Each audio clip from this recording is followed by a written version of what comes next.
ever since magkababa sila ng bahay. And sobrang saya ko na nakita ko sila na lahat. And sobrang excited na rin ako na paano nila mag-meet yung character. Kobe, ang bagong red flag. Bago tayong red flag. Ako, sobrang kinikilig ako. I mean, I kept smiling whenever I see them on screen. And no, I'm so excited for the rest of the episodes. And I'm excited for you guys to watch them. Grabe yung reaction ng crowd dito. So, no, I can't wait for it to come out tomorrow and for everyone to be able to watch it. Girly pop? Girly pop! Ayan, I'm so happy to be able to watch the pilot episode with everyone. And hear all of their reactions kasi kita naman napanood naman natin how promising their acting is. Diba, pilot episode na lang, and you can already see yung talent nila and how the story talaga overall is really promising. And yeah, I wish people get to see more of those things also, and for the rest of the cast, super galing. Yeah. Ayan, super na-excite po ako. Kasi first pa lang, parang bitin, no? Bitin. Bitin talaga siya. So I'm very excited na mapanood na nilang lahat kung ano yung hinagdanan ng task. Also, sobrang happy ako na hindi ko na-expect na ganun yung magiging impact dito sa crowd. Actually, habang pinapanood ko, wala akong reaction. Tinitignan ko kung may kulang ba o ganito ganyan. And hanggang sa matapos, grabe. Great, bro. Galing natin. Jello, ganda ng hair mo doon. Very groovy. Pero sa totoo lang nabitin ako. And sobrang na-excite ako na makita nyo din lahat yung mga susunod pang mga eksena. Kasi, ayun nga, gusto ko lang sabihin na sobrang gagaling ng mga kasama ko. And napaproud lang talaga ako habang pinapanood. And tulad nga na sinabi po ni JM na hindi ko na-expect na ganoon yung kalalabasan. So, first time kasi namin lahat mapanood. So, sobrang happy. Kung dito sa episode na to, sa pilot, kilig, tawa, yung next ba, may iyak naman bang halo? Ano pang mga emotion? Ay, galit ata. Kami galit rin mo naman, Chico. Baka when I come back, but I don't want to reveal anything, but I'm gonna start raising a lot of questions. Okay. Yeah. Nabitin kami dun sa sa first episode. Yeah. Especially dun sa kiss. Dun sa mga few episodes pa may makikitang intimate na kissing scene si JM and Sophia. Panoorin mo. Uy, abangan niyo po. Mag-download ko muna ng iPhone. Yes! Pero JM and Fiang, ano yung pinakamahirap and pinakamasarap na experience ko while doing it? I mean the series. Pinakamahirap at pinakamasarap. Pinaka-enjoy. Enjoy. Pinakamahirap. Yun. I mean, yung hesitation.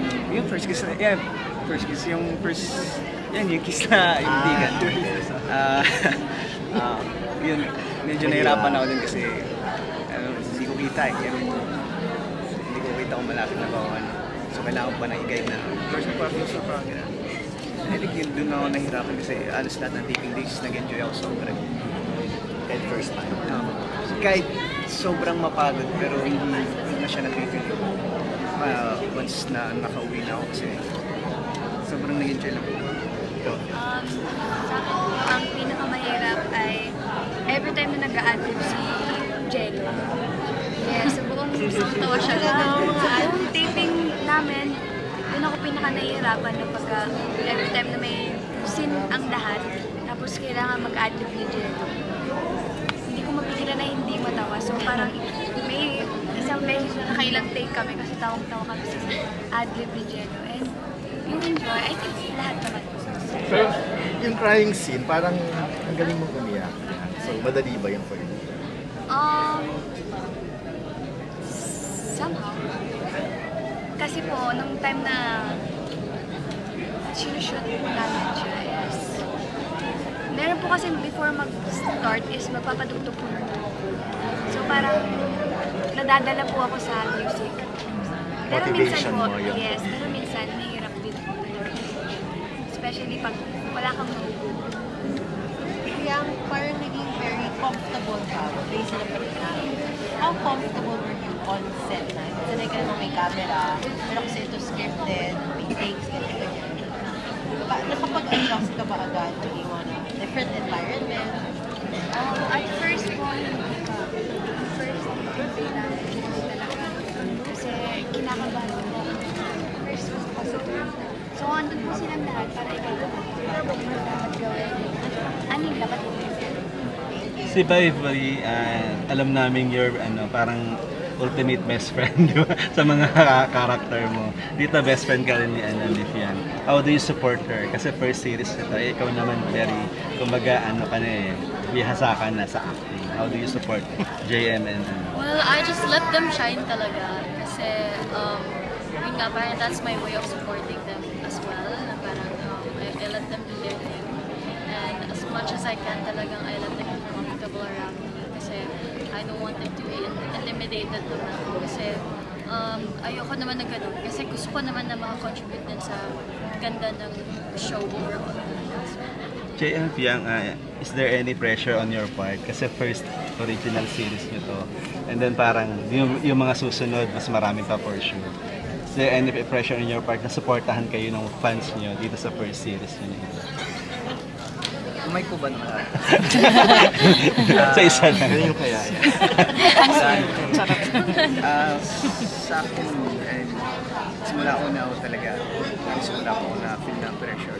Mas lamang po yung excitement na gawin namin yung project, natapusin namin yung project na pakita sa kanila dapat yung or sa fandom namin, sa lahat ng mga casual viewers. So, hanggang matapos, so, wala po na feel na pressure. Siguro, hirap yun, pero yung pressure na as in, mas lamang po yung happiness and excitement ko habang ginagawa ko itong project namin together. Fiang. Ako po talaga first. Yeah, pressure po ako kasi hindi ko alam kung paano ko mag-deliver ng tama. And first, on-screen kasi ko na series. So, yes, may pressure sa akin kasi before po, meron po akong puntong Laguna. So, kailangan ko puntang galing yun bago ko mag-deliver ng tama yung script ko. So, You're a good comedian. Parang dito napansin namin. Ito ba yung mo, one of your dream role? Parang maging comedian. Nakarelate ka ba dun sa character? Sa character. So, parang ikaw din kasi yung... kung nakarelate po, siguro sa personality, yes. Pero sa pinagdaanan, hindi. Hindi pa po tayo nag-roast, no? Or ba naman?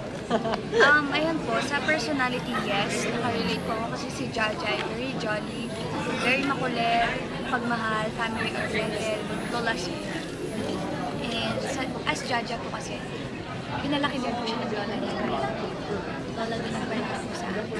Sorry po, ano po ang question mo? Yung nahirapan ka ba? Or parang naging gamay mo yung pagiging komedyante? Yan ba yung gusto mo? Siguro po, nature na po siya sa akin. Lumalabas talaga sa lugar. And yung mga napanood nyo naman po, si Derek po talaga nag-guide sa akin kung paano kayo deliver ng tama. Kung gusto ba nila, nakakatawa or hindi. Hindi ko po alam. Natawa po. Natawa naman. Nahirapan ka ba maging red flag sa pag-ghost na?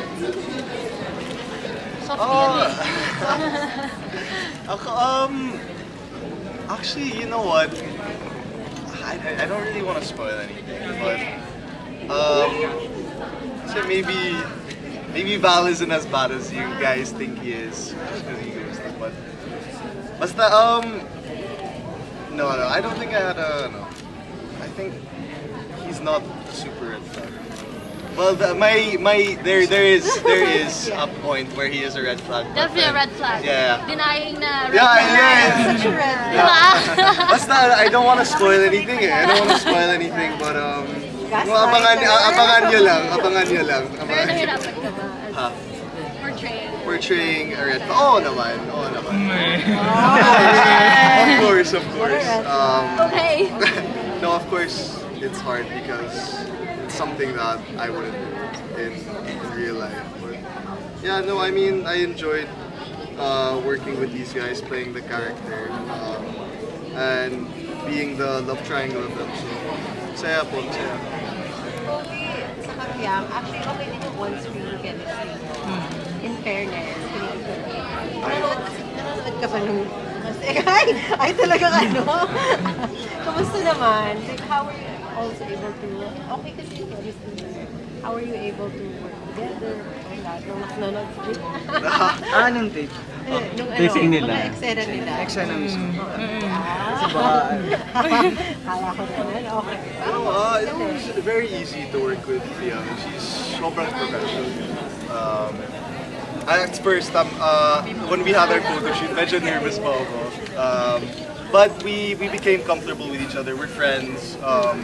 And yeah, no, she's very professional, very funny. And she's very good at ad-libs, I'm not gonna lie. Like, she'll just come up with stuff on the spot and I really get amazed. So it was very easy to work with. Yeah. So maraming ad-libs din kayo on set. Like all of you may mga ay talaga. Ano yun eh? Yeah. Ang kulit nyo eh. Kami pong lima. Kami Kasi nga si eh. Alberto, bawal po siya mag-adlib. Masyado siyang stiff. You see, Jello, you mentioned maraming ad-lib. How was that like? Talaga bang makulit din si Jello? Ano po kasi, medyo bastos kami yung karakter ko. Actually, ano po nangyari sa eksena namin, kung ano pumasok sa isip talaga is, sinasabi na namin. Minsan nagtutulungan din kami, like sasabihin sa akin nila Jen, nila Fian, mga iba pang namin kasama. Ito gawin, sabihin mo kaya ito sa inyo. So, ang daming mga ganong eksena. So, mga kalokohan po namin, kami rin talaga yung mga natatawa.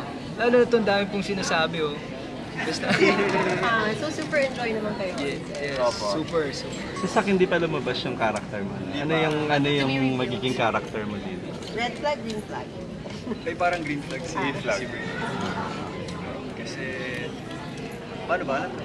Panoorin nyo kasi... Malalaman nyo kung ano yung connection niya kay Jake. Sa lola ko.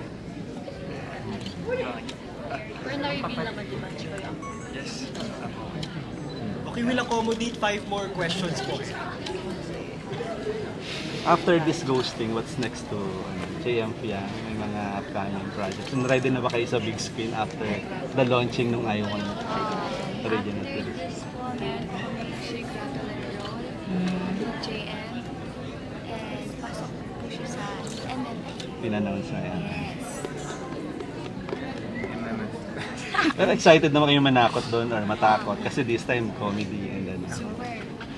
Excited ako doon kasi ibang-iba yung role ko doon.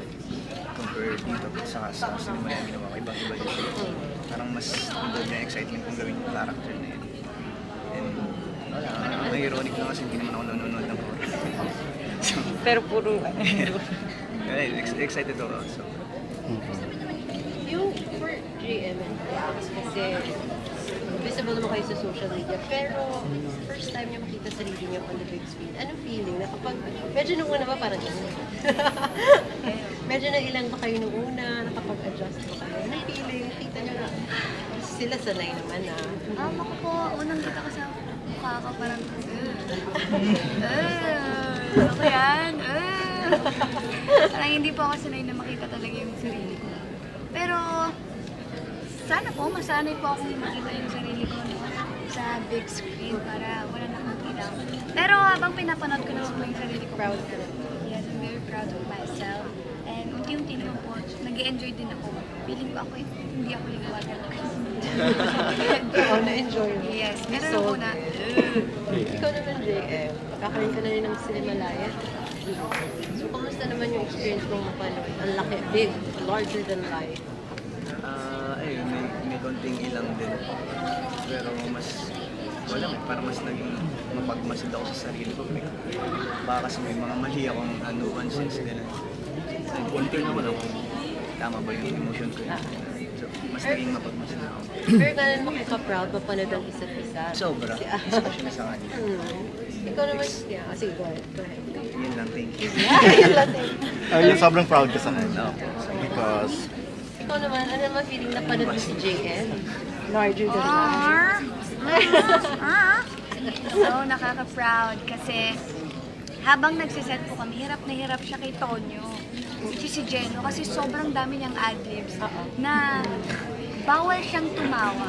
Yun kasi yung character niya, sundalo siya, nung 1940s. So, yung mga sundalo nung 1940s, siguro hindi naman sila natawa, no? Kasi hindi uso sa kanila yung mga biruan. Ang biniro talaga. So, nung time na nagtitaping kami, ang hirap. Nakikita ko nahihirapan siya every time na nag-a-adlib si Jello kasi nakakatawa talaga si Jello. Eh, ayun, super nakaka-proud siya. Proud ako sa kanya. Are you critic of your own work? Kapag kayo nanonood kayo, dapat ginawa ko to, parang ganun, dapat improve ko to. May ganun ba kayong factor? Yes, especially dun sa river part nung sa akin. Hindi pala pantay yung makeup ko. Hindi ba namin napansin? Hindi namin napansin yan. Hindi pantay yung makeup ko nung pangit. Pero yun, siguro nung mga panahon yun, sobrang lamig po kasi ng tubig. Oo nga, at nahulog. Yes, umulan po kasi noon, tapos tinay po ata natin mga 11 p.m. na. Super lamig talaga. And, ayun, nung napapanood ko, sana ginawa ko tong adult na to, sana ginawa ko Pero, proud ako sa sarili ko ng proud ko sa whole cast. Proud ako sa inyo. Thank you. Let's wrap up na po. Thank you.